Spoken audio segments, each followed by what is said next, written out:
In the previous episode, we had an overview of the entire journey to financial freedom, including the steps involved. Today, we will start delving into the details of the first phase, which I believe is also the most challenging one.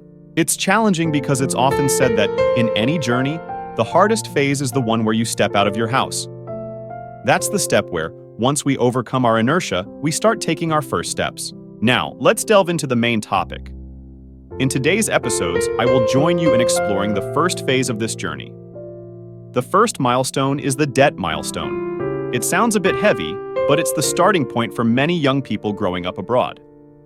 These individuals often graduate with a burden of debt on their shoulders. This is because in Western countries, the culture of independence is formed from an early age. Therefore, when they reach university age, they usually have to self-finance their education. As most of them at this age do not have any savings, the governments in these countries have loan programs for university education, called student loans. These debts are usually quite large, not small. For example, in the US, the average is around tens of thousands. Those who study at expensive schools may even have higher debts. In Australia, social security policies are a bit higher, so students get more benefits. But anyway, these are very large debts, and these debts usually follow them for a very long time. Therefore, for them, the day they can pay off their student loans is a very special day in their lives. In the East, most of you do not have to deal with these debts, mainly due to our society's culture. Except for special hardship cases, parents usually default to funding their children's university education. Therefore, when you step into life, even if you are empty-handed at that time, at least you are at zero, not starting at a negative level like those in the West. They usually take a long time to pay off their student loans. That means they have to spend a few years to reach the starting line of you in the East. That's the first milestone in our financial journey. In a moment, I will return to talk more about this debt issue. Next, we will arrive at the second milestone. This is the starting point for most of you in the East, the milestone of depending on your family. All of us have a phase of dependence, a phase where we cannot yet support ourselves. At that time, we live on the provision of our parents.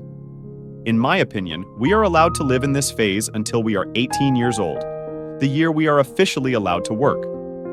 According to the law, you can work from the age of 14, not 18. But I say it's 18 years old anyway. In poor rural areas, we see children as young as 9 or 10 starting to work for hire to help their families. It's very pitiful. I don't mean to call for 9-year-olds to start working, because I still think that if possible, this phase should be focused on studying. But the point I want to make here is that just the fact that we are allowed to depend for the first 18 years of our lives, just that alone, is already a great fortune compared to others. Therefore, I think by the age of 18, we should start to stand on our own 2 feet. If you go to university, at most, it will be extended for another 4 years. But even if you go to university, I think it's best not to depend anymore. We can work while studying to take care of ourselves. Or at worst, we should reduce our dependence a bit. If we need 100%, then try to work to cover 50% for ourselves. This part, besides you having money for yourself, also has another invisible benefit. That is, when you start working, you start to appreciate money. Let me share a story with you. I once had an employee in Australia. He was young but had a very special character, and he pursued financial freedom from an early age. These are the cases I mentioned in the previous episode. They are the lucky ones who find financial freedom while still young. When he joined my company, he was just 23 years old, having just graduated from university. During the interview, there were other candidates with much better professional skills. But afterwards, I still decided to choose him because of his great personality. And the result is that, after just a few years, he is now a product lead, managing a team of nearly 20 people at the age of just 26.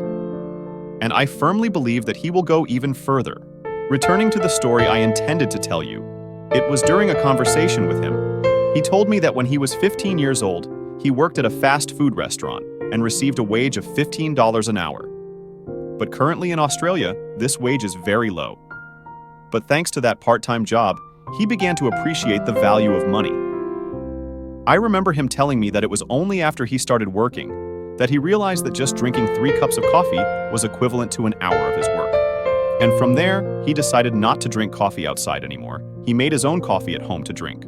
The point I want to make through this story is that there are things that you usually don't pay attention to when you're dependent. But once you start working, you realize that earning money is hard. From there, you start to appreciate money, and as a result, you start to gain your first understanding of money. This will become the foundation for your financial journey in the future. During these years, just keep working. Whether the salary is small or large, as long as you work, you will definitely accumulate a lot of things beneficial for yourself. And later, when you look back, I'm sure you will be proud of yourself, because you have been able to stand on your own feet as soon as possible. Summarize my thoughts, we are allowed to depend until we are 18 years old. Ideally, you should be able to support yourself. If not, at most you get another 4 years. But during these 4 years, at least you should also work to earn some income and reduce your dependence a little bit. By the age of 22, you must definitely transition to the next phase, which is the phase where you have to be able to support yourself. This is also the 3rd milestone in our financial journey today. Now, let's talk a bit more about this 3rd phase. When you reach the 3rd phase, it means that from now on, you can make money to support yourself. And this is a very important phase, because it's like the milestone between knowing how to swim and not knowing how to swim. Those who didn't know how to swim in the past, if there was no one to support them, no buoy, they would sink. But from now on, after passing this milestone, even if you have nothing, you can still float. You can still live without any help from outside. To put it a bit pessimistically, if tomorrow your family loses everything, there is no one to support you, you can still survive. And even if you are clever, you can even take care of others. If not, at least you have been able to support yourself. But at this stage, it also harbors some risks that, if not careful, will easily push you not only back to step 2, but even all the way back to step 1, which is the debt phase. Why do I say that? The reason is that usually in the dependent phase, whatever you need, you still rely on your family. Rarely do you go into debt. It's not that it doesn't happen, but it's rare. But when you are in the phase where you have started working, have earned money, then you have started to get used to spending. And if you don't have a plan to manage your spending, and unfortunately you fall into some bad things, coupled with the mentality at this time is, I'm working now, I can pay off the debt, then it will easily make you fall into a state of debt.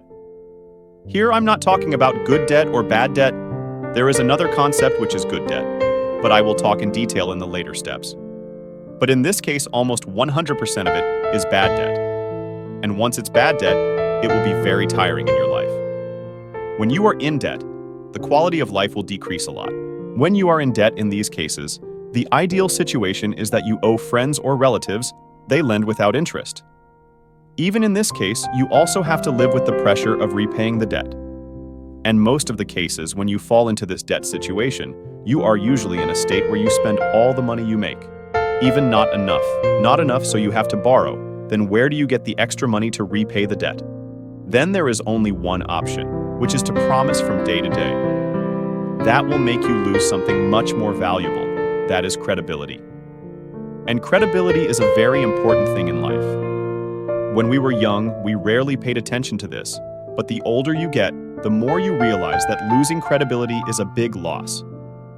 Not to mention that these cases usually owe many places, not just one place. Then at one point, you have to run away from debt, then you will lose one more thing. That is losing your status. And losing this, I'm sure I don't need to say more about how harmful it is. And not to mention that you also lose one more thing, that usually at this time, you no longer have the mind to notice this aspect. That is, you lose the people who are really good to you. Usually, no one is foolish enough to lend anyone like this. The people who really care about you, they just lend you money like this. And there are not many people like that in life. You lose them is a very regrettable thing. Then, that's just now I just talked about the case of lending without interest. Now I start talking about this case, debt with interest. The best thing in this form is bank debt.